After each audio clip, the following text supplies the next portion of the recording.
ಗ್ರಾಮದಲ್ಲಿ ಈ ಹಿಂದೆ ನಿಜಾಂ ಕಾಲದಲ್ಲಿ ನಿರ್ಮಾಣ ಆಗಿರತಕ್ಕಂಥ ಈ ಉಪ್ಟಾಳ್ ಪೊಲೀಸ್ ಠಾಣೆ ಸಂಪೂರ್ಣ ಶಿಥಿಲಗೊಂಡು ಮಳೆ ಬಂದಾಗ ಸೋರ್ತಕ್ಕಂಥ ವ್ಯವಸ್ಥೆ ಇತ್ತು. ಇದನ್ನು ತಕ್ಷಣ ನೆಲಸಮ ಮಾಡಿ ಹೊಸ ಪೊಲೀಸ್ ಸ್ಟೇಷನ್ ಕಟ್ಟಬೇಕಂತಕ್ಕಂಥ ಹೋರಾಟದ ಎಚ್ಚರಿಕೆ ನೀಡಿದಾಗ ಮಾನ್ಯ ಪೊಲೀಸ್ ವರಿಷ್ಠಾಧಿಕಾರಿಗಳು ತಕ್ಷಣ ಎಚ್ಚೆತ್ತುಕೊಂಡು ಇದನ್ನೇನಾದ ಸರಿಪಡ್ತಕ್ಕಂಥ ಕೆಲಸ ಮಾಡಿದರೆ ಇವತ್ತು ಆ ಪೊಲೀಸ್ ವರಿಷ್ಠಾಧಿಕಾರಿಗಳು ನಾವು ಧನ್ಯವಾದ ಹೇಳಕ್ಕೆ ಇಷ್ಟಪಡ್ತೀನಿ. ಮತ್ತು ಸರ್ಕಾರ ಜಿಲ್ಲಾಡಳಿತ ಎಚ್ಚೆತ್ತುಕೊಂಡು ಈ ಹೊಸ ಪೊಲೀಸ್ ಠಾಣೆಯನ್ನು ಕಟ್ಟಿ ಈ ಭಾಗದ 16 ಹಳ್ಳಿಗೆ ಅನುಕೂಲ ಆಗ್ತಕ್ಕಂಥ ಕೆಲಸಕ್ಕೆ ಮುಂದಾಗಬೇಕಂತಕ್ಕಂಥದ್ದು ನನ್ನ ಮನವಿ.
ಅದು ಭಾಳ ತಂದ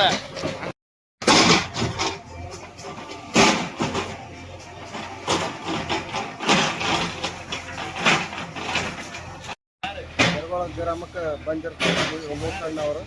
ಇದು ಪ್ರೊಟೆಕ್ಷನ್ ಎಷ್ಟೊಂದು ಬಾರಿ ಕೆಲವು ಸಾರಿ ಮನವಿ ಕೊಟ್ಟಿರ್ತೀವಿ, ಯಾರ ಕೈ ಮೇಲೆ ಆಗಿರಲ್ಲ. ಅದು ನಮ್ಮ ಉಮೇಶ್ ಅಣ್ಣನ ಕೈ ಮೇಲೆ ಆಯಿತು. ನಮಗಿಲ್ಲಿ 16 ಹಳ್ಳಿಯಲ್ಲಿಂದ ಕಂಪ್ಲೇಂಟ್ ಕೊಡ್ಬೇಕಾದ್ರೆ ಯಾದಗಿರಿಗೆ ಹೋಗ್ಬೇಕಿತ್ತು. ಅದಕ್ಕೆ ಈ ಬಿಲ್ಡಿಂಗ್ ಆದಮೇಲೆ ಯಾವ PSI SI ಯಾರ ಇರ್ಬೋದು ಇಲ್ಲೇ ಪರ್ಮನೆಂಟ್ ಆಗಿರೋ ಸಲಕ್ಕೆ ಅವರು ಸಹಕಾರ ಮಾಡ್ಯಾರ ನಮ್ಮ ಉಮೇಶ್ ಅಣ್ಣ ಅವರು. ಅವ್ರ ಸಲುವಾಗಿ ಈ ಬಿಲ್ಡಿಂಗ್ ನಾವು ಮಾತಾಡೋದು. ಇವಾಗ ಏನು ಮಾಡಕತ್ತಾರೆ? ಅವ್ರು ಕಟ್ಟಡ ನಿರ್ಮಾಣ ಮಾಡೋದು ಅಂದರೆ ಉಮೇಶ್ ಅಣ್ಣ ನೇತೃತ್ವದಲ್ಲಿ ಆಗ್ಲಾಗೈತೆ. ನಿಮ್ಮ ಹೆಸರು? ನಮ್ಮ ಹೆಸರು ಶಿವಕುಮಾರ್.